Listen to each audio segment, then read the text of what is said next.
check out all the episodes of The Table of Truth on our website, www.tableoftruth.com. Welcome everybody to The Table of Truth. This is your man Cam, the special edition. This is our monthly show called Blerdlines. We're going to be talking about geeky comic stuff and keep it in that realm. And that means comics and TV, comics and movies, comics that are comic books themselves. And we're going to drop this once a month. It's going to be really fun. We're going to try to do a little bit of a book club. We're also going to review whatever movie came out and also TV shows. With me are my guests. First off, we have Josh. Good day. AKA the Black Professor Xavier. And we also have Cliff joining me. What's up? Ready to get into this Captain Marvel spicy talk? Slow your roll there, sir. And I asked you, why do you hate women? So yeah, we're first, before we start it off, talk about this, like superhero fatigue. And do we have too much superhero crap out right now? That's a good thing. That's a good place to start first. That's nonsense. We do not. Yeah. That is absolute nonsense. I don't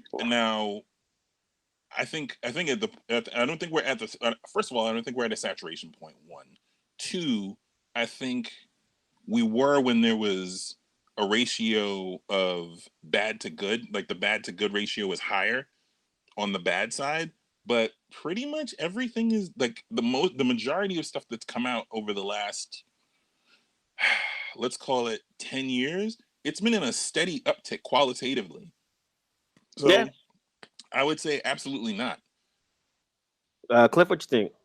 So I don't know if I'd call it oversaturation, but I do think we're at like an inflection point for superhero movies because we're being bombarded with so much. And even though DC has had their problems, it's like Aquaman was a huge hit.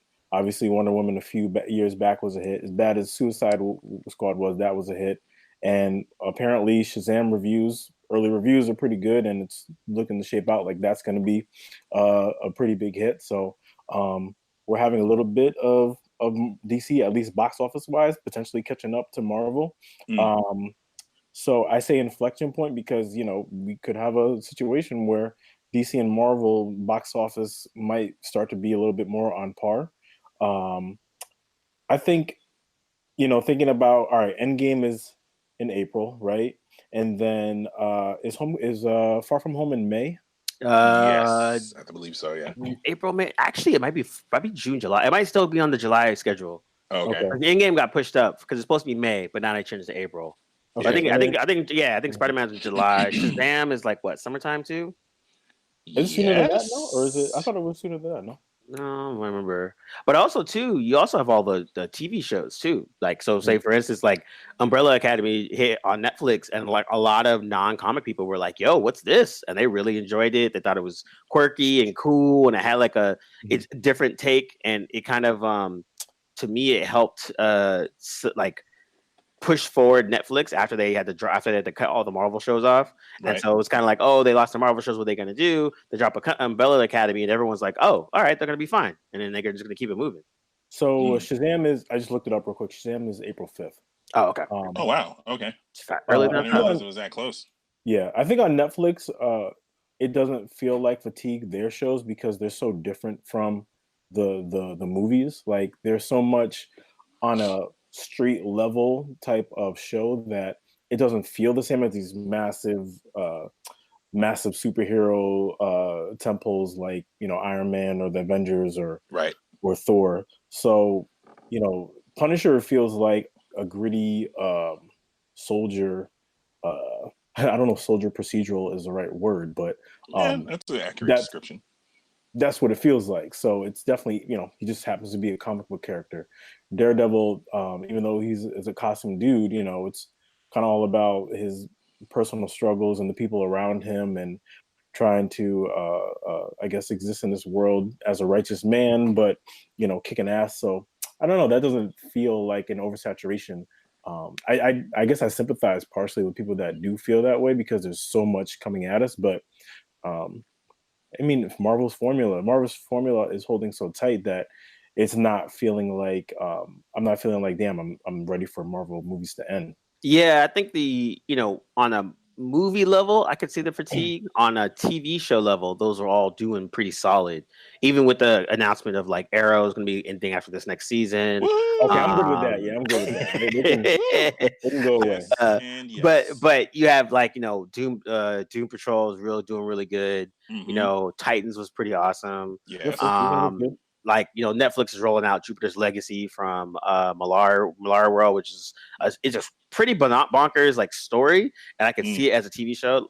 Basically, once Netflix bought Malar World, I knew that Netflix was gonna be fine because like I think the most interesting thing to me then for there is like Umbrella Academy was almost like their test to see if they can pull something from comics image that wasn't mainstream. That's not mainstream, aka like Guardians, and a bunch of misfits like Guardians. Put them on screen and then make you like them, and at the end, everyone's like, "Man, I like these characters." And so Umbrella Academy is X-Men done right. Yeah, if you want to put it that way. I resent how correct that statement is. I really, really resent how accurate that statement is. Yeah, they did a good job. Beast in X-Men. Yeah, they did a good job. I mean, and it's interesting because it's by the dude from My Chemical Romance, which I did not know until you told me. Yeah, he did it, and there's only 2 books. The second book to me is better than the first one, but it's definitely dope altogether. And the way they translated the book to the TV show was really good. The book, just like all comics, is fantastical, and so they definitely took some of the pieces that I thought that were really, really cool and fleshed it out more. Like, say, for instance, Cha-Cha and Hazel in the book don't really have that big of a role, but they're just as impactful. And in the show, they actually make them they made a really good job. Like, Mary J. Blige surprised me. Shout out to Mary J. Wow. I did not I did not realize that was her. That's how, like, until halfway through. She was stopping in like you. No, she did a good job. I was like, I didn't even know she was in it. Now it's kind of like Keanu Reeves. It's like as long as you get her in the right role, it's like if she can be her Cha-Cha, that was her name, right? Or is that Cha-Cha? Yeah. So she's kind of like that's like 411 Mary that they put into Umbrella Academy. She's like this emotionless woman that is ready to kick people's ass, and No, it was a dope. good job. And honestly, she this is her second Netflix thing because she did what was this show? Was it Mudbound? I think it was something like that. Yeah, she was in that. So like, I think props to her, man. Whoever her booking agent is, like literally, like just I like these type of roles where you just flying under the radar, but you do a solid job. That's how you get those consistency stuff. That's really, really dope. That was some dope casting. Because she gotta pay alimony to her husband, so she needs the money. There will be no women slander talk on this podcast, sir. Equal opportunity alimony. Come on. It was rock solid though, man. It was I was pleasantly surprised by the whole thing from start to finish. Yeah, man. They had a lot of fun. And I think it showed the good shades of things to come where Netflix drops so much stuff all the time. They're making all these deals, or they've really bolstered their foreign contingency of stuff that they're putting in. So there's tons of like Korean stuff and Chinese and Indian and even stuff from Israel and stuff like that. Yeah. Anime as well. Like, I actually saw. Did you guys see a trailer for Shadow? Yes. No. That looked interesting. It's like a South African. Basically, to me, it looked like almost like a South African Punisher, honestly. Or Luke Cage. Luke Cage is kind of a thing. But it looked solid. It looked cool. I was like, I definitely want to check it out. So I'm here for it. I like the approach that Netflix is going because they're just having a lot of fun and they're trying things because they know they can't really compete in the suit and capes type situation. And I'm glad that they don't, and they just try to do their own thing. Because they're not going to have $100+ million budgets, Yeah, I think that's something that keeps superhero movies or comic book movies fresh. Is if you get these indie books like Malar World or Umbrella Academy, you're not seeing the same imagery. I think that's a big thing. Is like the imagery of guys in capes and bright suits. As long as you get variety, I think that's going to keep the genre alive for a while. Yeah. So here's a question though. Do you think that Netflix will run into an oversaturation problem because their approach is already sort of a boil the spaghetti and throw it against the wall and see what sticks because they've got a ton of content, and I mean, to say not all of it is good is relative because I feel like on the one hand, yes, there's some stuff that doesn't really hit, but the hits that hit are humongous. So I don't think do you think they'll good?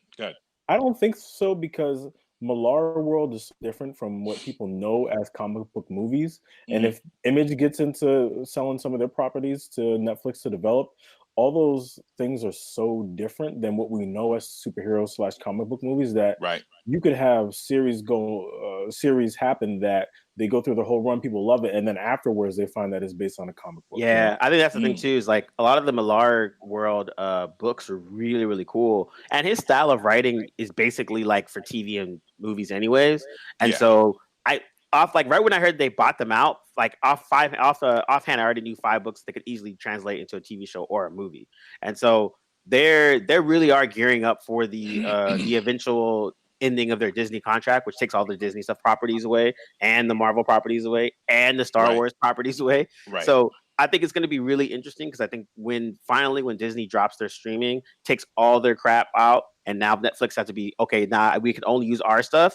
I think they'll be in a good situation where they're like, well, that's fine. Look at all the stuff that we've been doing, and I think that they've been taking some pretty good steps to prep for that now, and kind of just be like, hey, we like having the Disney stuff on our platform, but we don't Mhm. need it. You know. What do you think that's going to do for Hulu, though? Like, where do you think that's going to leave them?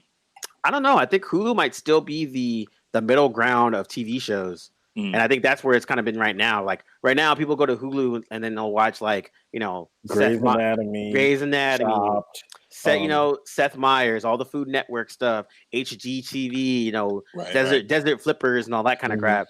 And then House Hunters. It's like Yep. it's the streaming service you go to where you can watch shows with your girlfriend Saturday, Sunday morning. That is very sexist of you, Cliff. once again, that's number 2, sir. That is And number true. 2. And true. I'm saving all mine for Captain Marvel. I'm not gonna waste it early. But yeah, I think that's actually true because I mean, there's a lot of shows, the ABCs, NBC, that kind of stuff that you can go in there and watch. Plus, Right. honestly, not for nothing, Hulu's been bolstering up their anime as well, and like they're Yes, offering, that's they're very offering true. some really like some good like top notch like dropping right now animes now. So to a point where like I almost was like, oh man, I really don't need my Crunchyroll subscription because Mhm. Hulu's doing a pretty good job, but there's still some really really dope stuff on Crunchyroll that there's like Mm. exclusive. Yeah, jumping off what Cam said, because I have a anime list here of a bunch of classics that either I started years ago or just never got into, and I found a decent number of them on Hulu. Right now, I'm on Rurouni Kenshin, so yeah, Classic. there's a lot of good anime on there. Son, you looked off camera like you got a wall of No, your list. literally, I do. I got a whiteboard with like the erasable marker that I listed all the anime I gotta watch. Kill La Kill, Rurouni Oh Kenshin, man, you haven't. all that stuff. Okay. Yeah, you haven't seen Fully Cooley or Kill la Kill? No, Slap. I've seen Fully Cooley. It's just I never Oh, finished I was it. about to say. Well, Kill la Kill out of the newer stuff is probably one of the. I would put that up more on the list because that shit's pretty dope. Mhm. It's the same animators from Fully Cooley, but it's just like a bonkers freaking storyline. Mm. But I tried Gurren Lagann, couldn't do it. yeah, it's not for it. Yeah, same. Yeah, it's you know what it is. It has the same. It's the same tenement of anime that you think of anime, but I think it pays off later on. But that first 5 to 6 is kind of like It's rough. It's yeah. really I just finished Goblin Slayer. That shit was dope. Oh. Yeah, I'm gonna start that. That's really, in the really, queue. really good. I got sidetracked by The Expanse. Yeah, I can see it. Completely sidetracked. But I think and then there's also stuff that we don't watch. Like I haven't watched Deadly Class, which is on Sci-Fi. yeah, I heard that was good. Yeah, and the comic is awesome. Actually, the comic is really, really dope. And I like Rick Remender. It's like he's one of my favorite writers. A lot of stuff that he does. So that's something I got to really catch up eventually. I still haven't done it yet, but that's another one on the list. But like it's kind of a good thing that they have. There's so many options now, and I think that's the one thing that Netflix will get to. They'll present the comic book stuff, not just superhero stuff. And I think that's right. that's what's going to separate them from the big Marvels and the DCs. Mm. And speaking of Marvel, did you guys watch Captain Marvel? Segue, #segue. Yeah. You guys didn't know I'm a veteran at this. Uh-huh. I'm gonna sip some water while Cliff answers that question first. Listen, first thing I'll say is First things first. First things first. It was good, but well, so this is what we're doing. Well, no. This is what we're doing. So we're gonna do our Captain Marvel review. We're gonna Mhm. split it up. The first half is going to be about the positives, and the second half is going to be about the negatives. Because we have lots to say. And we're purposely doing that because I think by separating it out, that could be a little bit more constructive than freaking just ranting about it like I did after I watched it. Yeah, because we'll be all over the place. Yo, when I was talking to you about it, I was like, damn, Cam is in his bag on this. Yeah, if y'all, man, people watching this, if you saw our chat, oh my God, it was just all over the place, all over the place. It was terrible. But before we get to the negatives, let's start positive. Yes. All right, so Captain Marvel came out this past weekend, made a shitload of money, almost $500 million. I think worldwide, 160 in America, something. Clap. Yeah, super dope. And starring Academy Award winner Brie Larson. True. Mm-hmm. Wait, did Sam Jack have an award? No. Did he win? He might have. That's a good question. Well, we have the Googles. Yeah, I don't know. Anyways, so it's Brie Larson. You got Sam Jack. You got Jude Law. Came out this weekend.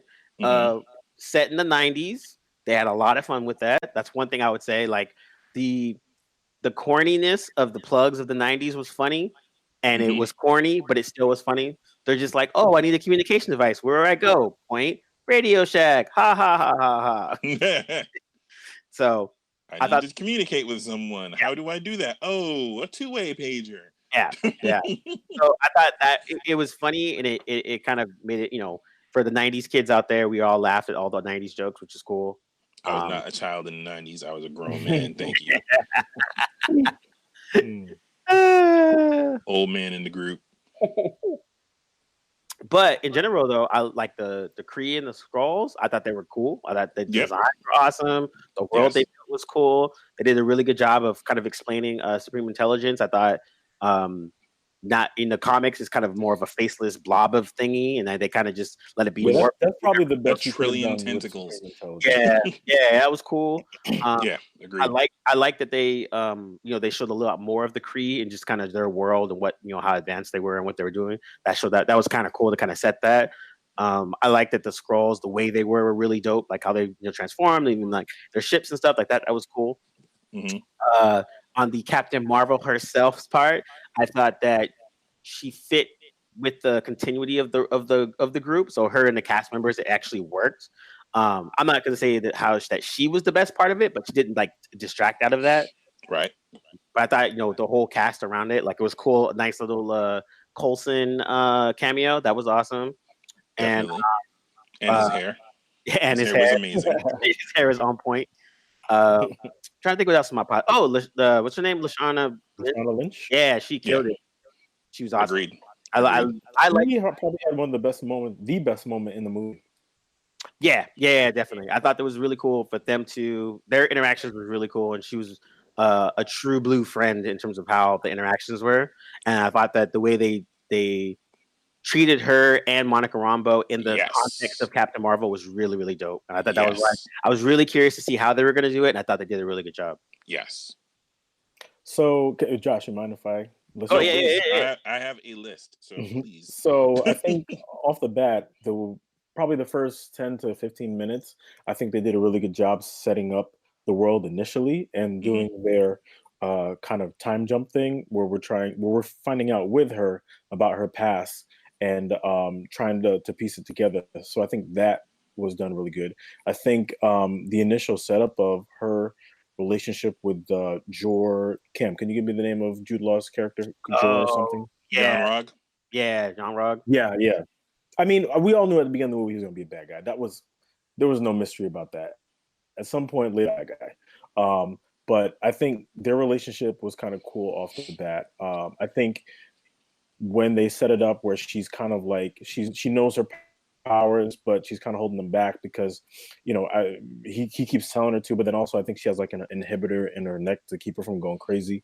I think that was good because it gave us some type of parameters about what she could and couldn't do, right? Which I'm not gonna go into the negatives, but just that is what it is. But then also going on later in the movie and then her early relationship with Nick Fury and the kind of Lethal Weapon vibe that it had, I thought that was really cool. That was one of the best parts of the movie. Surprisingly amazing chemistry. I thought that, again, Lashana Lynch did a really good job. She actually gave emotional weight to the movie that if it wasn't for her, it wouldn't be there. there would not be any emotional weight. They did catch me off guard with the whole scrolls switching to the good guys thing. At first, I was waiting for the scrolls to flip it on them and be like, haha, we're just kidding. We're actually the bad guys. But then it didn't never happen. And when it didn't happen, I was like, oh, that's cool. I dig that. That's actually really smart. Yeah, that was different. So yeah, I think those were. Yeah, that was definitely different, and I thought they did a good job of doing that aspect of you it. know, that was fine. And then main. Oh, you're breaking up a little bit. Yeah. Oh, can you hear me? Yeah, there you go. Now we can, yeah. Okay. The dude that was the main scroll, Ben Mendelsohn. Yeah, he was really good. He was awesome. He kind of he saved it in terms of like a character. He actually had a character arc. Out of the many characters in the movie, he was the one that had probably the best character arc. Even though when you think back to it, he was always doing good or trying to work to good. It's just that they set him up to be the bad guy and then his change later. So yeah. Nah, he was dope, man. He's definitely a bright spot. Like, he was great. Yeah. I thought he really killed it to a point where I was just like, I like him as an actor and he's really funny. I had previously saw him in Robin Hood and he was over the top stupid in it. But he totally killed it, dude. Josh, go ahead. Tell him why you mad. I'm just kidding. No. Positives only. Positives first. I thought that it seemed to mostly know where it was going and what it was trying to accomplish. There's a lot of negative criticism about Brie Larson's delivery. I personally liked it because she's a no-nonsense soldier. She's a warrior, you know. So if this was a dude and he was emotionless, cough Tom Cruise, cough Arnold Schwarzenegger. If it was a dude, we wouldn't be having that discussion. So she did what you see people doing when they're trained military people. The emotion kind of shuts off and they kind of just go about the business of the business. So I thought that was great. I thought just in general, her portrayal of a soldier was pretty solid. What else? The 90s thing at times was a little overkill, but for the most part was dope. And Cam, I promised a mutual friend of ours, designer made a dork on IG. Shout out. That I was gonna hit on some points that she and I talked about, because we stayed up until like 2:00 in the morning texting each other. So, and I agree with all of these, so it's not like I'm just parroting what she said. So she felt, and this is probably going to create a third sort of lane for the discussion, but she also felt that this was better than Wonder Woman in terms of a woman sort of being self-determining, and sort of, like, there was no point where she was led by the men in the movie. They were all there as guides. She felt that she felt that it was, there was no Chris Pine sort of being like, well, no, we have to do this way. Everybody kind of got out of her way, and sort of just let her rock. Like, all right, we're following you. Where are we going? All right, cool, no problem. And to be fair, that is not something that you see in a lot of female-led films, particularly female-led action films. Let me stop you there. It's woman-led. Okay, go ahead. Thank you for the correction. A woman-led film. Woman. Let's see, what else did she? She felt, by contrast, she felt that Wonder Woman sort of pivoted around the male characters as opposed to the opposite. The men sort of pivoting around her and being like, oh, so this is what we're doing, and then going and doing that. Let's see. Yeah, they, and to expand on that a little bit, I feel like, these guys were all guides. Like, they were there to assist her. They were literally supporting actors who were there to sort of help her accomplish her mission, and not guys who were basically like, okay, woman, this is what we're going to do. And then she goes off and does it, but, executes their plan, as opposed to sort of, like I said, being sort of self-determined and, execute, coming up with a plan. I mean, she had no idea what was going on through half the movie, but She led the investigation. She found all the clues. She, you know, she decided where, what, when, how, and why. She was the badass of the flick. Yes, but a little bit more nuanced than that. She was the decision maker. What's it called? The other thing that was cool was the aspect of like the clues that were kind of like unraveled as they went. Like it didn't. I thought the story and the pacing was fine in the plot. In those aspects. So all the parts that Marvel does really well: story, pacing, plot, get you where you need to go. Cool. I thought those are all awesome. The Marvel formula. Yeah, the Marvel formula worked fine. Sure. And I think that the supporting cast in general was awesome. We also saw Sam Jack. Sam Jack, he basically was playing his character from Long Kiss Goodnight. If you have never watched that movie, you need to go watch it. It's an underrated classic just in the fact that he's hilarious. But Gina Davis also was awesome in that movie. And so I think that aspect of it was good. So it kind of led the plot to keep it moving. Now let's go to the negatives. So on that end, can I push back a little bit against what Josh said in terms of Brie Larson? For me, I didn't that much care for her Captain Marvel. Okay. And it's not her fault. I think that she was not written very well. Wow. Okay. I think that the movie Captain Marvel got unfortunately placed so close to Endgame that maybe they couldn't devote the time to developing her character the way that she needed to be. In my opinion, she had little to no character development. She was just the same throughout the whole movie, in my opinion. Interesting. The only way she wasn't the same was just the fact of her realizing what her origin was. I think that was the only point where she had any type of development. Other than that, she was just kind of the same. And I saw people making the point that, she's playing a cocky pilot like a lot of guys do. I think that she was playing the caricature of a male cocky pilot. And that's what my problem was. And I think that comes to my disappointment. So before I even start, one, I don't like Captain Marvel Carol Danvers. I think she's a whack ass character. She is not cool.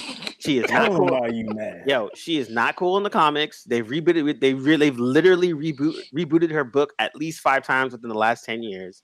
The last really good story, Carol Danvers centered story, was Avengers Infinity, which was really good, and it made excellent. What made one, it made perfect sense. It was set in the space. It was the Avengers in space, and it was with a big cosmic catastrophe thing. She ran things 100%, and it was really dope. And that was the first time I was like, "Yo, she is really dope." And this is me as a comic book nerd going back to the Warbird times and going back to those times. So with all the reading I've read, and again, I worked at Marvel just for disclosure for 2 years, and she is very, very beloved. From the employee standpoint, like they really, from an employee standpoint, a lot of people really wants this to be their Wonder Woman, and it was going to be on money wise. But in terms of and so because of that, it made me actually go back and really reread Captain Marvel stuff with a fresh set of eyes. But every time I kept going back, I'm like, yo, she's really boring. She's very stale. There's really nothing about her. Like, I don't really, there's not like, I like Mockingbird. I like other characters there in the MU, Black Widow. But Carol Danvers for me has always just been boring. Like, there's really nothing to her that gives me that thing that, oh, you're really a badass. You should quote unquote deserve to be a top 3 or whatever that's going to mean. How did you feel about her in Secret Invasion? Because I thought she was central and she was great. She was central and she was solid. And again, it just like she was there because they needed to throw her in there, as opposed to she was there. I think so. Yeah, I just there's again, maybe I have to go read it again, but like one of the things I kept looking for is like usually we can even do like a worse, like Civil War 2 was fucking horrible. She was awful. And I don't read much Captain Marvel, but Civil War 2, she was awful. Yeah, I mean it was a bad story to begin with, but like it just like her character, the way they pivoted her as being that, it just didn't work. It's just like it's like I know many things about that made no sense. I know Carol Danvers is smarter than this. Exactly. There you go. And I think that's my point. I think I almost expect better. Like if she is supposed to be a Wonder Woman type of level, there's a certain level of gravitas that Wonder Woman has, whether you read a comic book of hers or not. But if you pick up a comic and you read Wonder Woman, you're like, oh, Amazon Queen, yep, I'm with it. But you Right. pick up Captain Marvel, you're like, okay, B level character, kind of. Oh, you're an Avenger, you're a leader, really? Like, so. Anyways, I have all the extra baggage, and then I watch Captain Marvel. So I'm watching Captain Marvel with the intent to You're be tainted. no, no, I actually want it to be better because it would be something like, hey, I don't like this character. You guys got to convince me.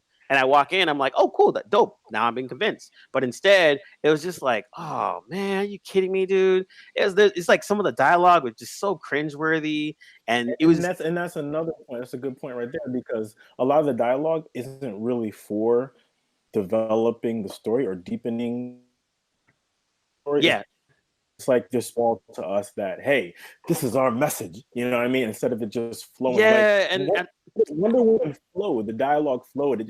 It was weaved into the narrative, but also weaved into the larger idea about female empowerment or women empowerment. yeah. But it was just so, the message was so ham-fisted in Captain Marvel. But Yeah, well, and yeah, it's just like a wink, wink, and a nudge, nudge every 2 seconds. I'm like, dude, we know she's a badass. We know that this is a quote unquote girl power movie. That's awesome. But like you beating me over the head with it repeatedly. It was just like, dude, are you serious? And so my thing was like every dude was either bumbling, incompetent, or toxic. And that was like of literally every dude that was in the film. Now, to a good point, I think Dorka also brought this up. That I think it was Dorka that was saying that like in a Bond movie, you have all these like badass women spies, and they're like all of a sudden now they're damsel in distress, like they don't know how to be a spy. So that's a very valid and actual great comparison.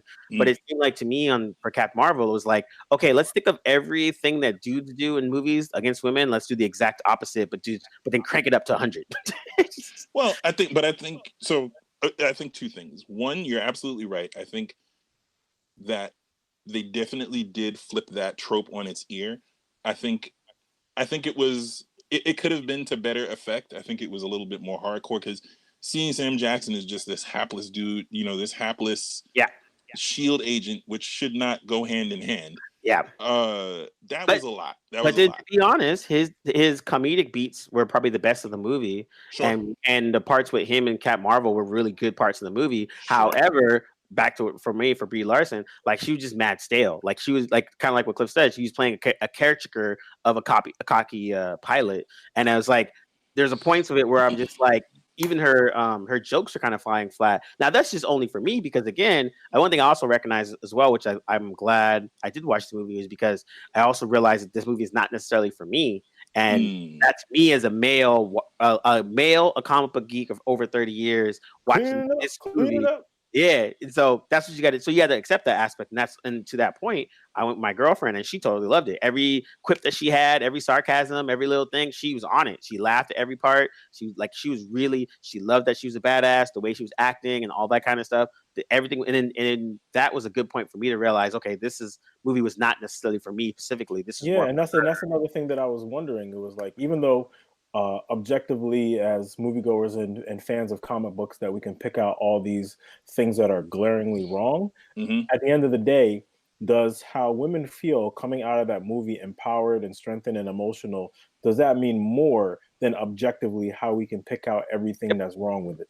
Yeah. I say yes. Yep. And to answer that, I say yes because it's the same way we felt about coming out of Black Panther. Like you can't have no one white could come to you and tell you that movie was subpar. No one, like, because the backlash would be more like, you can't, like, there's nothing there are some substantive issues with Black Panther. We all three of us have discussed it ad nauseum at this point from February to now, that there were some issues, but those issues didn't by any stretch of the imagination overshadow how good that film was. Just from a storytelling standpoint, from an acting standpoint, from a directorial standpoint, how it weaves into MCU but sort of stands on its own. I think for me, I feel like my issues with Captain Marvel are outside of Brie Larson. Her performance could have been a little better, but I think the portrayal of and how they positioned the character, and as Dorka put it, had, whereas Wonder Woman had her pivoting around men, the men were definitely pivoting around her. I agree it was a little ham-fisted at times, but I think it was, personally, I think it was necessary. That's how much that, as thinking from the standpoint of how we see Black people portrayed in films, thinking about how women see these characters portrayed in films, they might have needed to go a little hard on that. You know what I mean? It might have needed to be a little hardcore, so that it stands out and it's clear that. But here, let me say this though, in terms of how I feel that Marvel thinks. It's like Marvel is aware of the temperature that's going on in society right now, and is extremely smart on their part. So on one level, we can say that they did it overtly because that's what was needed. But on another level, we can say that, it's market tested that if they do these things overtly, they're going to have women leaving the theater in these emotional highs to come back a second weekend to make sure that box office goes near $1 billion. And that's cynical on my part, but no, it's not, because I did the same thing. I had the same thought process with BP. Yeah, and did the same thing with Black Panther. And also, too, the other thing was, I think for Captain Marvel, I think from again, me just not liking the character and then not enjoying the movie was because to me it was kind of to say telling me she's a badass, but didn't show me. Like I did not believe any of it, and like maybe close to the part where she's fighting Ronin and she destroyed one of the ships. I was like, oh, dope, she has some OP powers. But like you're trying to convince me that she's like better than the Hulk, and I'm like, there's nothing in this movie that even shows even remotely that. And then when an Endgame comes, and I already have some spoilers from that, just some other stuff, but it's like it's making me not really in the believable aspect of it. So it's like that goes back to the character development part of it. It's like, in the beginning of the movie, she was like super hardcore badass. At the end of the movie, she's super hardcore badass. It was like, where are the human traits of some vulnerability, some not being sure of yourself? And it's like, maybe on some level they didn't want to show that because they would feel that that's showing a woman to be weak, but no, it's just showing a woman to be human. And that was let me jump in there. If this were a man, and I'm not going the you're a sexist route, but if this were a man, we wouldn't be making these statements because the dude's not going to show any Arnold Schwarzenegger does not show vulnerability. Mark Wahlberg does not show vulnerability in those types of roles. If it were a man, we wouldn't be having that discussion. And now, you know what I mean? Now, but if you put Captain Marvel in the context, you're absolutely right. But the thing is that, if you put Captain Marvel, if you put Captain Marvel in that context, 100%. If you put Captain Marvel in the context of the last 5 years or even 10 years, then it's like, okay. And I was asking other people this question. I was like, is Captain Marvel better than Ant-Man? And I'm like, I can't say it is. Because I think it's on par. I think the character development in Ant-Man was better in terms of like showing Scott Lang from the beginning all the way to the end. Now, the better comparison would probably be an Iron Man because she's supposed to be a Captain America, an Iron Man type of person, like the top thing. Like in even in that respect, I can't really say the same. So you are correct in the same in asking. You're like, right. If this was a dude, we would have been like, oh, he's a cocky dude. He's one note. He's kind of boring, but we don't really care. Yeah, and we would have glossed over sold, You're how many right, movies have we watched that sold? No, you're absolutely right, Josh. The difference I would say with Arnold Schwarzenegger is like he's a way worse actor overall than Brie Larson is. we know Brie Larson has the ability. That's the thing. If Brie Larson was a bad actress, I'd be like, oh, Josh, you're absolutely right. Okay, so let's compare her against Tom Cruise. Okay, so all right, so Tom Cruise. I think so. I would say in Mission Impossible more recently, we've had Ethan Hunt where he's not 100% sure of what he's doing because he's been let down so many times throughout the years. So, maybe that's just a result of being a little bit more emotional depth than Ethan Hunt than we are in Captain Marvel. And we're talking about I haven't seen the movie in so long that I'm not even sure how to make that comparison. But I get what you're saying. But those movies, for me, when I've seen the guy is cocky with no type of character depth, I personally haven't liked those movies. Unless you're talking about Chuck Norris and it's just an absolute joke, then I haven't really enjoyed those movies. Well, and even for the Tom Cruise in terms of Mission Impossible, it took a lot of movies for him to get to the point that he's at now, where it's like they show Ethan Hunt as a full human, where the first couple of them was just very like, I'm dope, this is what I do, Just listen to what I said. And that's my point. I feel like that franchise would not have survived without that foundation. At least. Yeah. No, you're a good point. What I mean? Like he's kind of one note when it doesn't require much of him. He's as one note a human being as you'll ever find. Yeah. On in film, and it works. Like it works, and because he's he's the soldiery, man. And think about every male in a lead role in a film where they're a spy or they're an assassin or But they're even the military type. Like the very first Mission Impossible in '93 with Tom Cruise.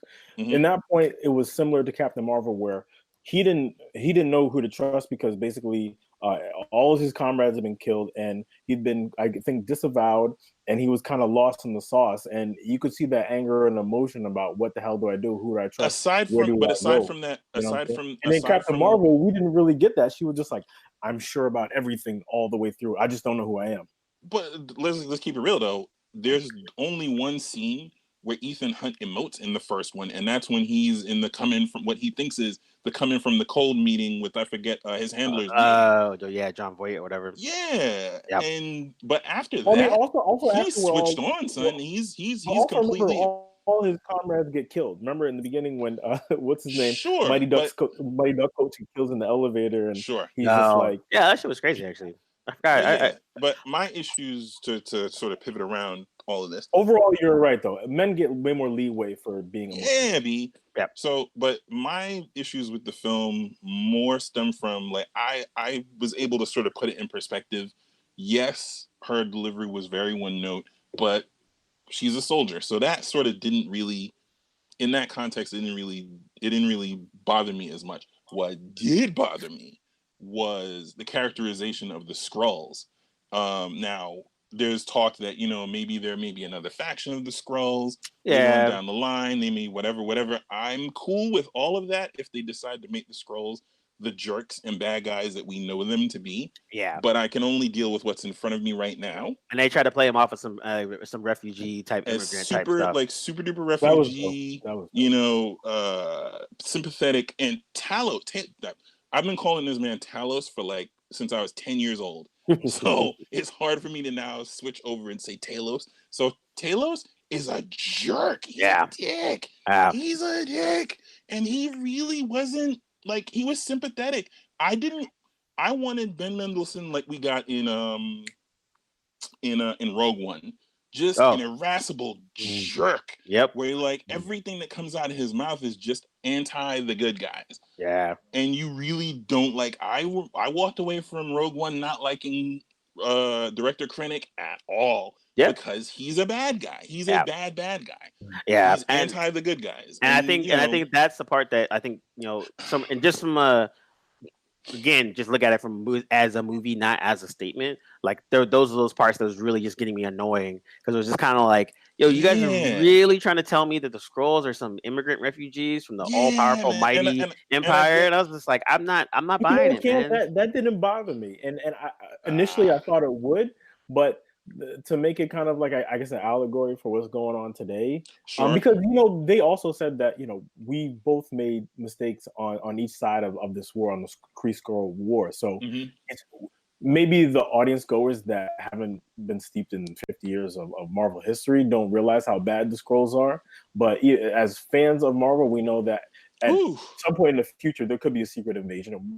Yeah, exactly. And I think they can just flip it right back around. But again, dealing with what we have in front of us, it feels like they wasted those characters completely. Because Talos is that dude. Like he's an imperialist. He's Skrulls forever. Yeah, and anything to advance their cause. Yeah, but Talos could have just like made these alliances just because it's what he needed to do at the time. As military tactician, and to bring it back to the whole thing, I think they really glossed over the Kree-Skrull war in a way that was just like it's something that's like a really big pivotal part in the Marvel like universe, and they're just kind of like, yeah, there was a war, Kree won, Skrulls are on the run, that's it. I was like, damn, that's it. Like there's and to be Yeah, fair, like you said, there's we can only judge what's in front of us. We Right. don't know what the thing. There was already rumors talking about the Secret Invasion might be the third act, third way, whatever. So maybe maybe they get to expand on it, blah blah blah blah.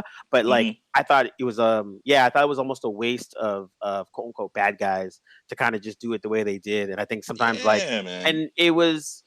In the reveal too, with because like the Kree are always dicks. They've always been dicks. This is what it is. So that part wasn't a stretch. And then, but yeah, when I saw the scroll as being like the refugees, I was like, really? Like these dudes are really fucked up. Talking about a wasted moment, the Tesseract did not need to be in this movie. Nah, at all. That was ridiculous. Okay, that's a fair statement. I mean, it worked. Air quotes. I guess. Right. But there was not like. When again, when I saw it, I was like, "Oh, cool," but I didn't was like, "Oh." Whereas, right. The Tesseract should have been a holy crap moment. For yeah, sure. exactly. And I think that was it. It didn't hit as hard as I think the writers wanted it to, and I think that that just kind of just compounded on the luck. Like I think, and overall, I would say my displeasures with the movie was more the writing than anything else. And I think that like they went ham on the overly like she's a badass woman thing, and to the point of just ad nauseum. But then like even just on the nerdy level from thing like the misuse of the scrolls, the Tesseract just being there just for no reason. Yeah. Like it would have been the bumbling of the men definitely. Yeah, like even Sam Jack saved it though. Sam Jack did save it. Would you say, Josh, the bumbling of the what? The bumbling men definitely subtracted from it a little bit. Like I think I get where they were going, and I appreciate why they did it. Yeah. So it doesn't sit quite the same way that it does for me as it does with everybody else. That said, I think that it's still subtracted. I think it would have served better, personally speaking, if it was less bumbling men and more like these guys are already they're already becoming who they're supposed to be. Coulson is already that dude. Sam Jackson is on the way to being that dude. And the funny thing so you have these hold on. Let me sorry. finish. And so, you have the future director of S.H.I.E.L.D., the two future directors of S.H.I.E.L.D., both being like the S.H.I.E.L.D. agents that got them where they wound up in their careers. And then here comes Carol Danvers, and she's among peers. That to me would have worked better than almost the okay, Carol, let's go. Yeah, and I think that it's just that because I think you have so little time to tell these stories, and you have so many things that you're trying to accomplish that the precedent of making sure that she's perceived as a strong woman takes over everything. And the funny thing is the take that you had, Josh, I've seen some articles that there are the exact opposite, that she was throughout the movie always came by a man that was like telling her what to do and her following through. Yeah, I don't see that. Okay, I don't see that. Because the one guy that did do that was Jude Law, and she eventually shook loose of that. But they made a point of separating them. Like it was established at the beginning of the movie, he's her commanding officer. He tells her what to do. It's clear that he's pulling the strings and sort of manipulating the puppet marionette.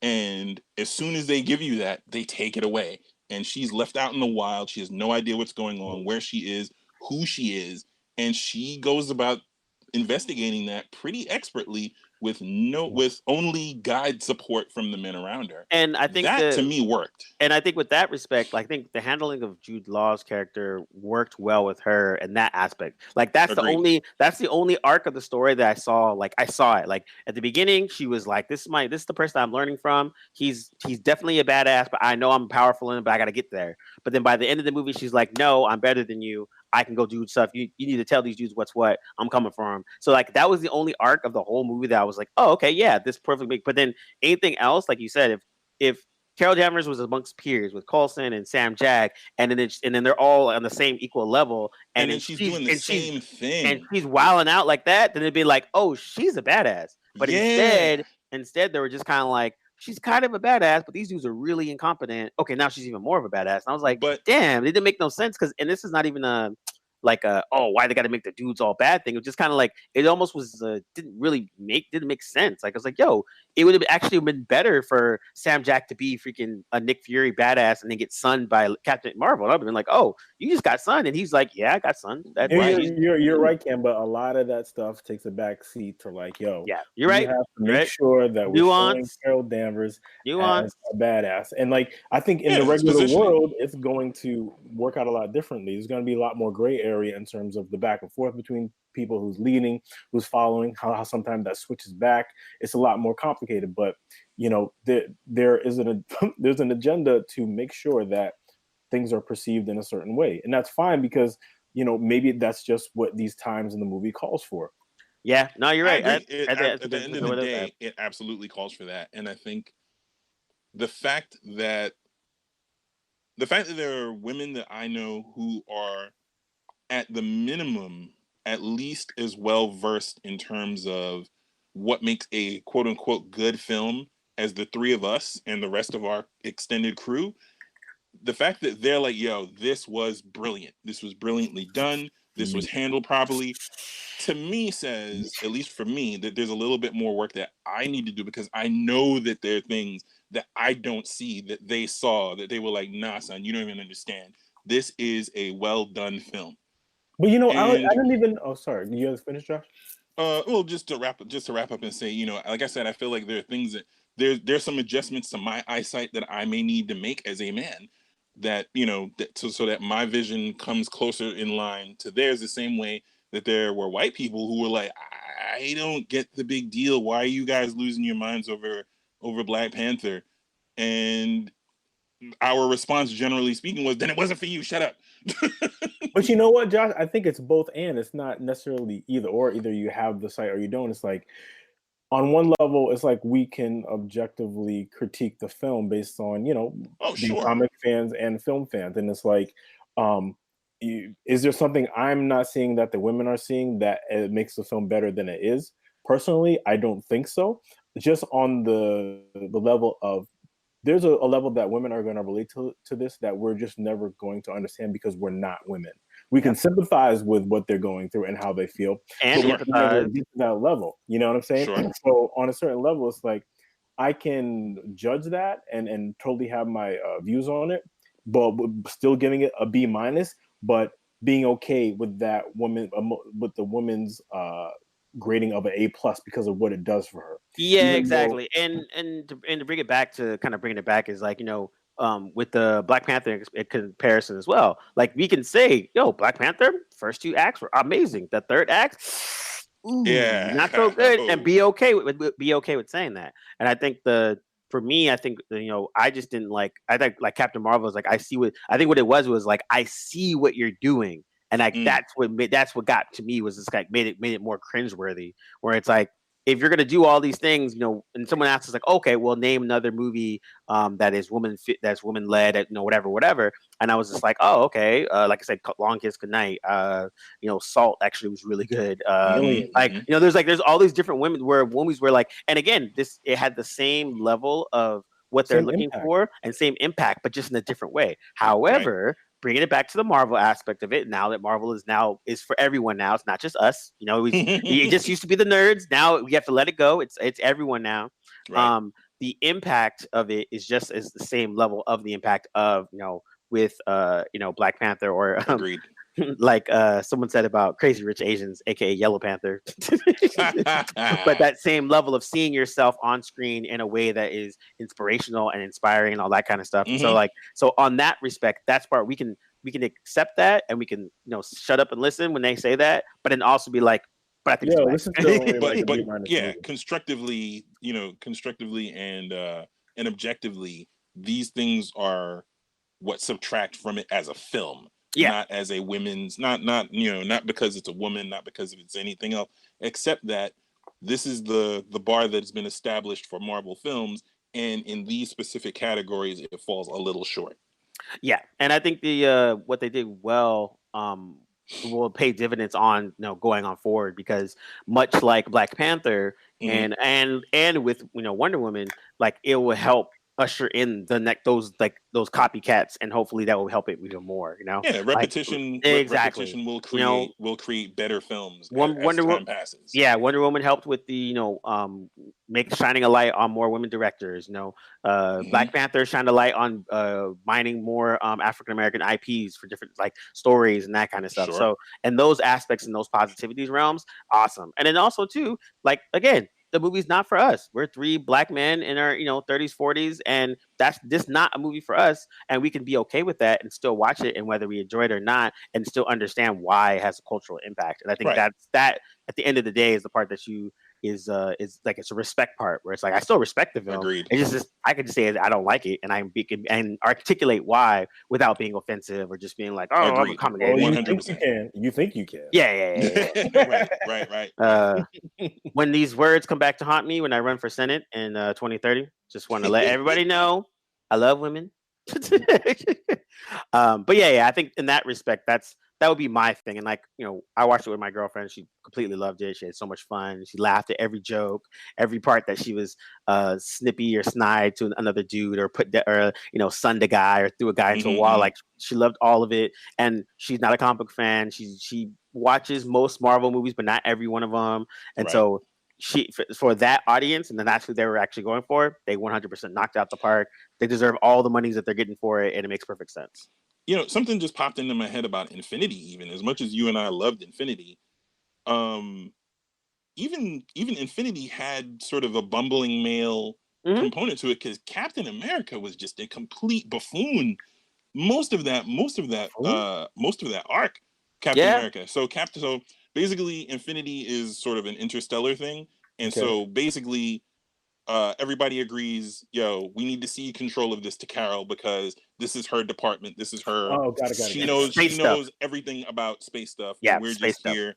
So we're gonna be here to support. So Cap has been the perennial, eternal leader of the Avengers, but even he was like, "Yep, got back off." And so what they did was, instead, there were certain things where it was almost like what should have happened was Carol should have been the Picard to Captain America's Riker in that scenario. He should have been the second officer.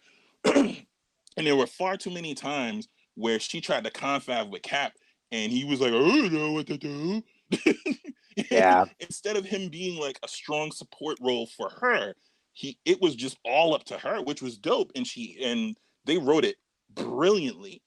She was just a G throughout the whole thing, and made some straight power moves and crazy plays, and use the team in ways that you hadn't seen them used before. And she just, from top to bottom, just ran it. But the one problem that I had with it, and it's the only problem I had with it, was every time that she tried to do the Picard Riker confab, these fools are bugging out, what you think we should do? I don't know, Carol. Okay, all right, so this is what we're gonna do then. That's kind of how it wound up being every single time. And that's my thing. Somebody doesn't have to be lesser than for another person to be equal. Yeah. In an ideal world, yes, but sometimes it plays out. And I think that's the the black sidekicks is something that I noticed as well, where it was I thought they did a good job of treating that, because usually there's always the black sidekick that's clearly better than the main character, but then they're the sidekick, so they're not going to do much. And I thought that the Maria Rambeau wasn't that, which was awesome. I think they handled her. I think they handled her really, really well. Yes, they set it up really dope. They set it really good with Monica Rambeau being 10 years old in 1990. Yep. That means perfect. Now she'll be in almost 40. That shit worked out well. Yep, I seriously thought that Monica was gonna be hey, look, it's Kid Monica. All right, bye. And she was she lent the film, like Cliff was saying, there was a lot of weight that was sort of missing in the film, that her character lent it heavily. Her relationship with Auntie Carol, and just the kid's a star. First of all, she was brilliant. Every scene that she was in, she lit up the screen. But yeah, I think they handled the idea of that character being out there and being in the Marvel universe as a future hero, that was seated perfectly. Yeah, and I thought that was dope. And I think it's a good thing where now the non-comic book fan can be like, oh, who who's Monica Rambeau? And you know that I'm glad for that. That's gonna be like super super dope because like the foreshadowing the foreshadowing definitely hit you over the head. We were like, yeah, you don't know, I could be, you know, somebody who does something later on, maybe, you know. So to wrap it up, like where does this fall? Two things. One, where does it fall in the origin stories of the other movies? And two, where does it fall in the MCU as a whole being a movie? For me, that's a good one. I think it falls somewhere around Doctor Strange, Ant-Man, maybe. I have it like, I would say a little bit below Ant-Man, maybe equal to Doctor Strange. Yeah, I think it's right there. So I would say tied with Ant-Man, probably above Doctor Strange. Yeah, I would say the same. I think it's above Doctor Strange, but I think I think it's a little bit below Ant-Man, but I think in that realm. And honestly, the best, like to me, sadly, the best part of the movie was the cutscene, which was not directed by the people that directed it. I hated the cutscene. But it was like, dude, it was you could you could tell it wasn't directed by the people that made Captain Marvel. Two, it was like super ridiculously quick and dumb. But I was like, oh, okay, I know what you guys are doing. I did not love it, and so I was just like, all right. After being annoyed at the whole movie and I saw that, it made me laugh. So that's why I liked it. Oh wait, you talking about the end scene, the end cutscene, or the mid credit? The mid credit. Sorry. Mid credit pissed me off. It was really and not because it was she just it was a throwaway. In the room. Yeah, it was a throwaway. Like, are we spoiling or like? Are we talking out in the wild? Yeah, we were talking about So you'll find out on YouTube tomorrow. To me, I feel like and I said this to Cam the day of. I felt like the better thing to do would have been, you know, beeper stops transmitting. Banner goes over to another monitor, like, yo, there's something hurtling towards Earth with the same signature as the receive end of the beeper. And like, yo, oh crap, it's not hurtling towards Earth, it's hurtling towards Avengers headquarters. Yeah. They go outside, she does the superhero landing, massive explosion, she's coursing with energy, hair's, you know, floating in the air, and then she goes, where's Fury? Cue Avengers theme, cut to black, see you when Endgame rolls out, and that's how you insert her into the Avengers world. And they did not do that. No time. Endgame. Let's do Endgame. Let's do it. Come on, no time. But that could have taken the same amount of time. Yeah. That could have taken the exact same amount of time and had a much more as the lead into Endgame. That would have gotten me amped, regardless of whatever happened in the movie, whatever your opinion is of the movie. For me, the mid-credit scene that leads into Endgame is supposed to get me charged. Yeah. So whoever's decision it was to just drop her in the room with them, to me, like, you're right. You sold. It was like you said, it was an afterthought. Yeah. It felt like it. Yeah, I think it was afterthought. It was something one of those things where I'm like, you know, okay, Endgame's coming up. People kind of care about this, but we know they do because A, we purposely made the date on International Women's Day. B, we made it in March, which is Women's History Month. And so all these things are all on point. You know, they know they're doing this for a reason. Yeah, I mean, they did the same thing with Black Panther. Released it at the beginning of Black History Month. Yeah, I'm fine with all that. Yeah, I think they're props to the marketing department for picking both those release dates. Super smart on that respect, works. You know, on that aspect. But yeah, I think one of those things is like that's it goes back to the way I said from the beginning. It's just like everything was painfully obvious as opposed to actually having some type of like nuance to it. Just kind of like, Captain Marvel's here, yay, cool, let's go. So one more negative nitpicky artist thing. The color palette for that movie was pretty bad. Good point. Okay. That's a good point. That's definitely a good point. Like there were moments where you really didn't know while they were fighting through corridors like what was going on because the lighting was so dim. Like I said, I feel like that's a lot of films these days, though. That's my complaint with a lot because even like Titans, some of the corridor, like some of the tighter fight scenes in corridors or whatever. It's just cameras flipping around and you don't really, you know, it's exactly what I just did with my hands. It's this. Yeah. And then all of a sudden somebody's on the floor. We've seen it reflected through like Doctor Strange and a few other of the Marvel movies where it's just, I don't know who's color grading this. it's not good. Yeah, and Depending.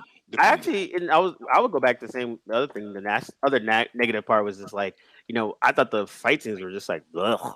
It was on some Iron Fist level. And it's just like, I do yeah, not agree with that statement. it's just Like like you're talking about the fight, me. like the opening training fight between Jude Law That and that was the best part. That was the best Well, no, fight not scene in even the that. movie. A better fight scene than that was when she was in the handcuffs. That shit was cool. When she had to fight out Yeah. of there with her hands cuffed. I do not I'm gonna have to co-sign watch your it Iron again. Fist comparison. I'm gonna have to watch that. I'm gonna watch that part again. I do not. I rebuke your Iron Fist Yeah, comparison. I can't go there. There can be only one. Justify my level of hate. But all right, we had a good hour. I figured Carol would take us over for a lot. Yeah. It's initially we're gonna do a book review. We could probably do that later. It's not that big of a deal. But one of the things I do want to do is let's get a couple final thoughts, because I knew Captain Marvel was gonna take us a good chunk. Fellas, would you guys give me your final thoughts? We always end the podcast on whatever. Doesn't matter what it is. It could be whatever you want. We'll keep it in the comic book related situation.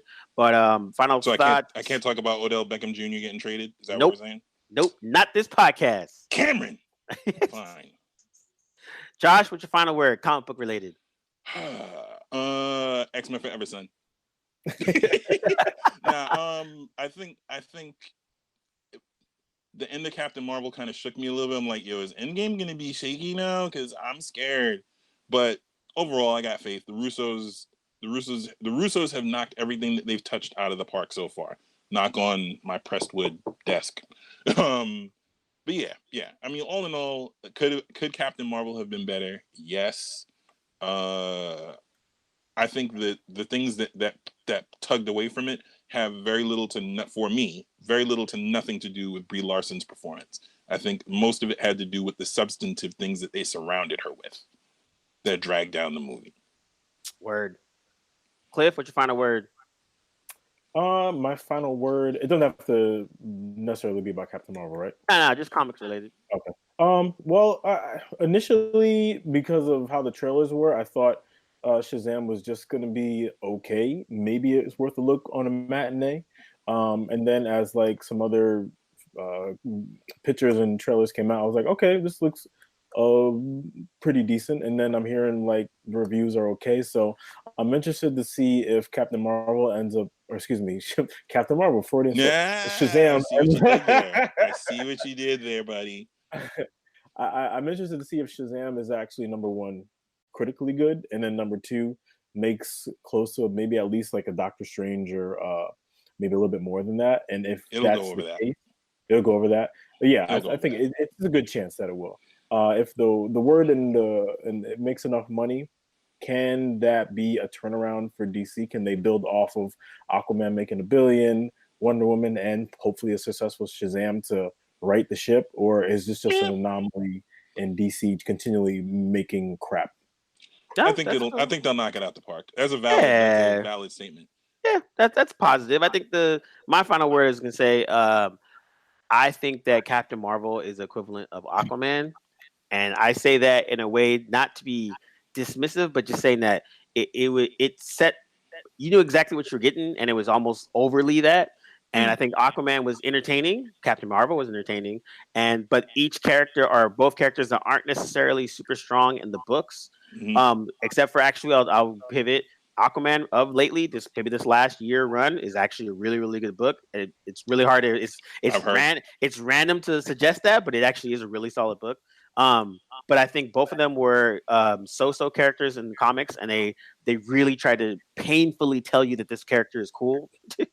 And Aquaman, again, entertaining, whatever, but like they were just like hitting you over the head, like, yo, this guy's cool. Look at his hair, look at his tattoos, look what he does. And then like in Captain Marvel, I got the exact same. Hey, she's cool. She can fly. She can shoot stuff with the fist. She can fly. She can shoot stuff with her fist. Like it was like, dude, we know she's cool. So like, let's keep it moving, So I think for DC, just on I think the Shazam level, I think they finally kind of got it that they want to be different than Marvel in terms of being a little bit more darker and having a more theme set by Nolan the God.